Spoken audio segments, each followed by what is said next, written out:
So at the Conscious Entrepreneur Summit, it's important for us to hear from people like Jerry, right? Because Jerry, no bullshit, tells it like it is and gives us tools and he gives us insights. It's also important for us to talk to entrepreneurs, people who are living this stuff day in and day out. I help Black women break generational curses.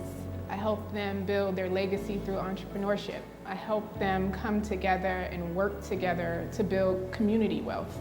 It's like how we're all starting to look at businesses. How do we allow our business lives to let us thrive as human animals, not just as robots? If someone was to ask you how you are doing business differently, what does that mean to you? I think mindset is a really important way that I'm approaching. It all starts there because that's where creation happens. It starts in your ideas and then it flows out into action. And so how you're thinking about the world and what you're doing in business and how you're defining success trickles down. Like that's the real trickle down economics, is through your energy. It means that I'm trying every day to decolonize the way that I run my own organization, to be a model for mainstream organizations for what decolonization looks like. It looks like me redefining success. So really thinking about success beyond what most entrepreneurs are taught to believe is the ultimate success, which is wealth building and revenue generating, but thinking about it from a state of like, are we well?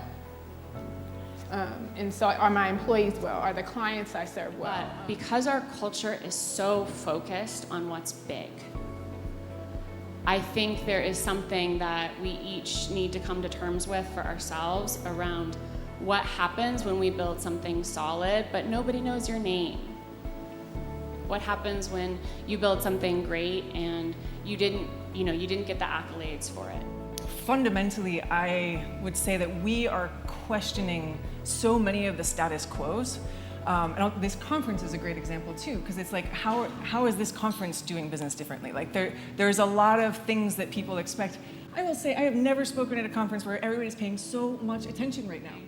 I was thinking about the fact that we define success as all these things that we run after, money and everything else, and nobody's really happy.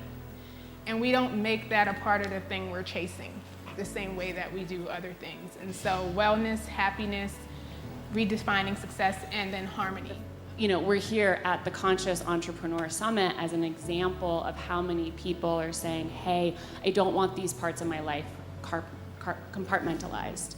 Constantly saying like, how can we do capitalism better? Because that system and exactly what you're talking about, Makisha, and how we're all like running with our heads cut off and just like, or we're walking heads, with our bodies cut off. That's probably more realistic. And nobody's actually really happy, and we're all going towards some idea of success. How can we be rethinking the actual system and working differently within that system so that we're still successful within that system too?